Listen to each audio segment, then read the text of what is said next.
What's going on, guys? It's K-Dub here with another episode of CryptoZombie. Welcome back to the channel. Hope you're having a wonderful and beautiful day today. You've probably been wondering where I've been. Well, let's be quite honest, not a lot has truly been happening for Bitcoin. In fact, a lot of people have gotten quite bored with this price action. However, the reason I'm making this is because this could actually finally be the calm before the storm. We could literally see Bitcoin have some incredible volatility coming very, very soon. And will this be to the upside or to the downside? Well, that is obviously the biggest question of all. But I do want to point out some indicators that we have right now. We're going to talk about exactly what could potentially cause a major price rally for Bitcoin upwards towards $200,000. And I will tell you exactly what needs to happen and what most likely is going to happen to push it up to those levels. Now, if you are looking to trade these patterns right here, you could have some opportunities coming up. We will talk about that. But what I want to discuss specifically is Bitcoin adoption and some breaking Bitcoin news. Yes, totally breaking, absolutely incredible, never happened before, and it is in fact quite bullish overall for the Bitcoin space. So if that sounds good to you, you know what to do. If you are not subscribed, definitely consider it. We're going to dive in and have a look exactly at what is happening. Now, I was speaking about the fact that we have had Bitcoin supported in the bottom right here of this Ichimoku cloud. We are looking for some kind of a breakout, either to the upside or to the downside. You could see that the moves are getting less and less and less each time, right? So you could see right here when we were down on this support, which by the way, we are still trending upwards. We are still putting in an upward sloping support. However, I wouldn't be surprised, and I'm just going to say this is just a hunch, that we could see some kind of a fake out where Bitcoin actually does fall out of this, even come below this area, freak some people out, only to then start moving to the upside. I've seen this happen a lot where the move will completely break, and then everyone thinks it's going to do one thing, and it does the opposite. But are we there just yet? Not really. You can see we're still kind of hanging around this $41,600 level here. I spoke about the significance. In fact, I still have the drawing from the last time I spoke about it on the video. But you can ultimately see that each move is getting less and less and less, which is kind of my point, right? Which means that we're sort of coiling up like a spring. Now, obviously, this is making people very bored. They're not paying attention to what's going on with Bitcoin. But we do know that once we break out of this range, either to the upside or to the downside, you are probably going to start looking at some crazy Bitcoin price action. So the levels to pay attention to right here are obviously if Bitcoin falls below $38,000, then it does risk coming back down to around $34,300, this red line down here. Now, on the flip side, if we have a breakout to the upside, you want to look to get above 44,600 with the next level at around 46,800. Now, even though I was saying $46,400 previously, if we actually look at the upward sloping trend, you could see that obviously the longer it takes for Bitcoin to break out, this level keeps rising until we hit this ultimate resistance at 52. 52,000 is like the ultimate level, right? But let's just look at where we are right now. Essentially, we just need to get above 44,500 right here. We need to put in a higher high, because if we don't, then essentially we're just putting in, this ascending triangle, which is typically bullish, but considering that we came off of a 50%, drop, could actually signify that we're going to actually end up going a little bit lower. That is something we need to be careful about. But you can see ultimately right here, we are still in this structure. Nothing has changed, which is why I haven't really done a lot of videos, but you can see right here that we are still maintaining that upward sloping support. And yeah, I mean, guys, could we technically just keep bouncing around all the way until May or June of this year? It's a possibility. That would be the ultimate scenario if you really just wanted to bore all the investors, all the new traders. It drops 50%. they're discouraged, and then it just goes sideways for 6 to 8 months. That is exactly how these guys accumulate. And the smaller fish, they unfortunately missed the boat. But you can see right here that we are still trying to break out of this blue zone over on CME futures. Every single time we get to it, we do fall back. So obviously, if you are looking to trade anywhere down here, it would be excellent longing opportunities, except you obviously occasionally, right here, January 24th, and right here, February 24th. So don't trade on the 24th, I guess. So 3 days from now, don't trade. I don't know. But there was that wick. So be careful. But for the most part, every single other time we've come down here, it was a great opportunity to long. So if you guys are interested in learning how to trade Bitcoin, obviously you guys know the drill. I have $8,000 in bonuses below. Check the tutorials popping up above and at the end of the video as well. But here is some of the news we'll get into in a minute, the big breaking news. But talking about CME futures and talking about people asking if the bottom is in. Well, they're saying that it is hinting that there could potentially be a Bitcoin bottom because open interest has actually breached the trend line right here. You can see on this diagram, they say falling from November highs. So in simple words, the CME Open Interest suggests that the downtrend is over for Bitcoin. Now, this doesn't mean the absolute bottom. It just means that maybe we have seen the lowest, technically it does mean the absolute bottom, but it doesn't mean that we can't still bounce around these levels for a little bit longer. But they say historically, a breakout in the CME Open Interest has coincided with the end of bear runs and reversals higher in the spot market. Now, Will Clemente, I actually had retweeted this over on Twitter, which if you're not following me, on Twitter yet, go follow me at the CryptoZombie. Oftentimes when I'm not making videos, I will be tweeting or at least retweeting news and stuff. But he says it appears recent buyers have been a bit smaller in size with a spike in buying pressure coming from entities with 1 to 10 Bitcoin over the last 2 weeks. So what does that mean for Bitcoin? Does it seem like it's just the smaller guys buying? Are the larger institutions, are they not buying?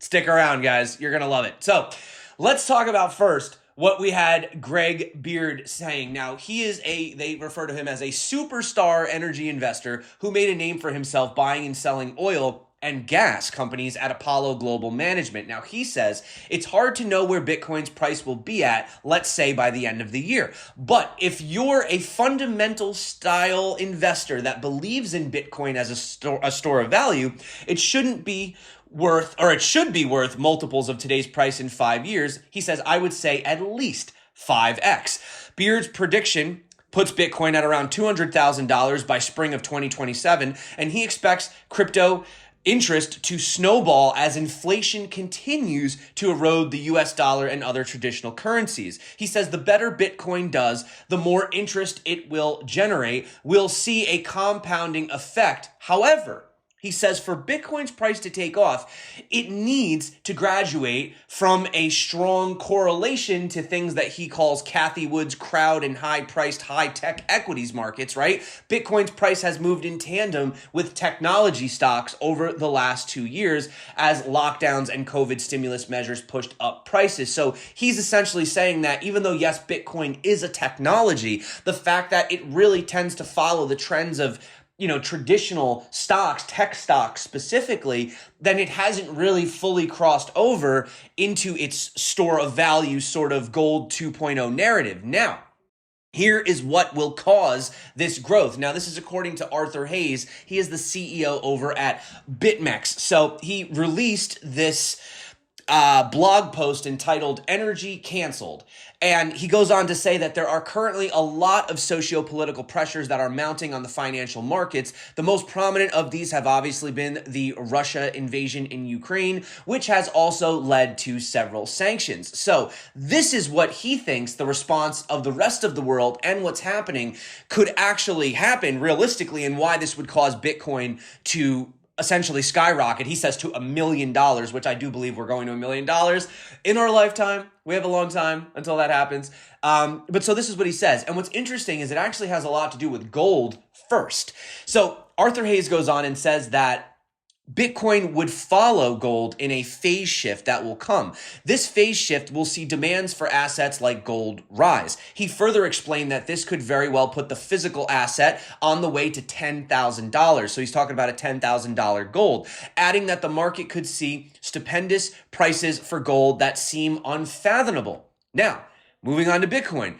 This growth in Bitcoin's rival, gold, would also propel the digital asset Bitcoin forward, because he explains that both these assets are hard money. He says gold is analog hard money and Bitcoin is digital hard money, right? So he explains that the growth in gold would also see Bitcoin grow rapidly, saying as gold marches its way above 10,000, Bitcoin will march its way towards $1 million. He says the bear market in fiat currencies will trigger the largest wealth transfer that the world has ever seen. And I think that this is sort of what Chamath Palihapitiya, I think I said his name right, was saying the other day in our previous video. People are saying, the dollar inflation, it's over, the world's going to collapse. Well, we know that they've been stringing it along for quite some time. They keep, letting inflation run rampant. Okay, a little basis point raise here, and then it just keeps going. At the end of the day, there isn't really a reason why you couldn't have dollars, gold, and Bitcoin all sort of having their own purpose and their own reason to exist, right? I don't want to keep my wealth in dollars and cash, but it does make sense to have some cash reserves on the side. But then again, if you are one of these countries that's obviously dealing with these situations, then maybe you do look to other things like gold, which he says that they will. Probably why we saw it almost hit a new all-time high. And then we do, in fact, have Bitcoin following. But this is the big news. This is the breaking news, guys. Goldman Sachs has completed an over-the-counter Bitcoin trade. Now, before we even get into the significance of this, I just want to go back to what Will Clemente was saying, where he was saying we're not seeing a lot of big whale transfers on chain. This is an issue. This is a problem. So we don't truly know who has and hasn't been purchasing Bitcoin if they're doing it over the counter. In fact, we've seen massive exchange outflows of Bitcoin, of Ethereum, off of the exchanges, but what's happening on the exchanges themselves? Well, we only see spot, right? If they buy on the spot, that's when you actually push the order books up and down. But if these guys are just doing giant OTC deals, like you just give us this amount of cash and then we just give you this amount of Bitcoin, and you're not really buying through an order book, then what could be really happening in the background is a lot of these guys, even these banks maybe, could be secretly accumulating Bitcoin over the counter, and we're not seeing it affected in the price. So the scenario could actually be a lot more bullish right now than we can even see, because we can't see that data because there's no data to be seen except for a sum of Bitcoin, a lump sum just moving from one wallet to another wallet. That's really it, right? So anyway, getting back to the big news, the American investment bank, Goldman Sachs, has become the first major U.S. bank to execute an over-the-counter cryptocurrency trade. Goldman representatives said that the bank had traded a Bitcoin-linked non-deliverable option with Galaxy Digital. That's Mike Novogratz's, investment banking crypto thing. So anyway, while Goldman has made it clear that it believes in the future of cryptocurrency technology over the past year, launching a dedicated trading desk, announcing its first Bitcoin-related products, and sharing in-depth insights on the potential of an Ethereum-powered Web3, the over-the-counter trade is notable because it marks another first for the investment firm. While Goldman has traded Bitcoin futures on CME Group in the past, it has never previously offered clients direct exposure to the market. Now, according to Galaxy co-president, why is this such an achievement? Well, he says that this trade represents the first steps that banks have taken to offer direct, customizable exposure to the crypto market on behalf of their clients. Goldman's decision to take an additional risk highlights its trust in crypto's maturity to date. So this is absolutely massive. The same way that we saw Paul Tudor Jones adding a little bit of Bitcoin to his portfolio, and then everybody else did it, right? As soon as the first person takes that leap, right? They just need to see, you ever see that video where one guy starts dancing and then a few, and the next thing you know, everybody on the hill is dancing, right? It always takes that first person. And Goldman Sachs, regardless of how you feel about, these banks and stuff, whatever, that's for another topic, another day. But nevertheless, the fact that they are diving in, taking a bigger risk like this, and executing the first over-the-counter trade ever, it is a bit of a historical moment for Bitcoin, and it is something that we do need to celebrate. And it's sometimes difficult being a Westerner. We're from the West. I'm from New York. I don't know where you're from, but sometimes it's like you don't realize the need for really cryptocurrencies because even though, yes, inflation's up, gas prices are up, it's not like we're not having hyperinflation. Not yet, at least, like they did in Venezuela. I mean, that was different. You wake up one day and 99% of the purchasing power of your fiat dollar is down. That's crazy. I mean, okay, so 7.9% over here. It's pretty high. Highest we've had in 40 years. But if you actually look at, for example, cryptocurrency adoption in Africa, they point that it's actually increasing. So this was done essentially, it was actually from KuCoin. They were explaining that transactions increased up to 2,670% in 2022 alone, just over in Africa. So you had Johnny Liu, the CEO of KuCoin, saying that the adoption of digital assets in Africa will continue to grow exponentially. African countries have the highest crypto adoption rate in the world, outperforming even the biggest regions such as the United States, Europe, and Asia. He says, take a look at the way in which cars, mobile phones, and consumer electronics took off on the continent. Africa is a continent where lightning fast progression and adoption is common. So,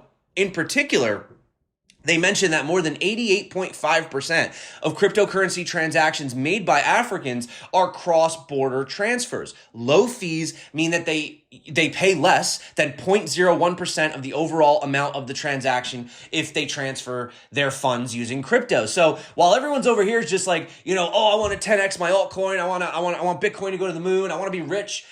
You got people that are literally using it because it's actually a better alternative than their options that they have, which is also one of the most bullish cases for Bitcoin and crypto as a whole, is the actual use case of transacting with it, right? This is something that we are seeing growing over time. In fact, we've seen a lot of adoption as far as people being paid in Bitcoin. Now they have the number 8 ranked UFC flyweight fighter, Matheus Nicolau, I think I said his name right, penned a deal to receive his future fight earnings in Bitcoin through the payroll service Bitwage. This makes him the first Latin American UFC athlete to take his paycheck in Bitcoin. But it's not even just the fact that he's getting paid in Bitcoin. Listen to what he said, why he did it. He says, I'm thrilled to be receiving my earnings in Bitcoin. As an athlete, I work hard to earn a living for myself, but with rising inflation, I worry that this hard work goes to waste.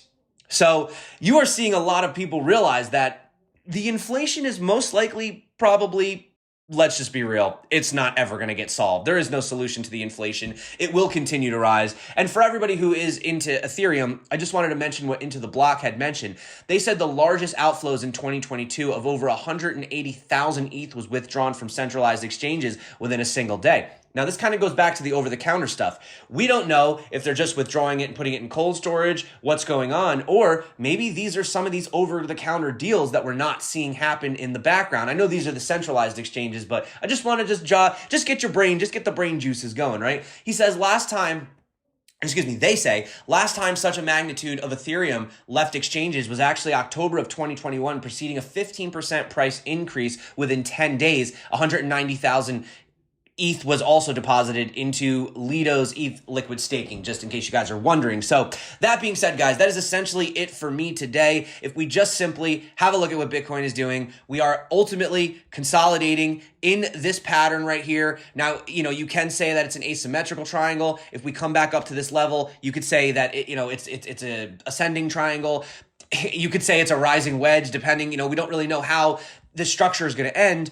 It is a little bit scary, coming off of this, big fall right here. But, just to point out, down here, we had something very similar. We were trending downwards. This was a descending triangle, very, very bearish pattern. And what ended up happening? Short squeeze, and we pumped all the way back up to the top. So I haven't changed my opinion on the fact that we could be putting in a giant M-shaped pattern. It is not impossible to come back down here to the $30,000, $29,000 level. The only thing that I could say is if this is boring you right now, you're totally missing the point, because this is definitely one of the greatest opportunities, in my opinion, not financial advice, to be accumulating Bitcoin, because once this, even if we do come down, once this moment is over and once we break out of this, I mean, you are talking essentially about a trend that has been going for over a year and 2 months now, just literally sideways, choppy between these levels motion, consolidation. This is showing that we are building an insane structure. And regardless of whether or not the fact that Bitcoin goes lower or not,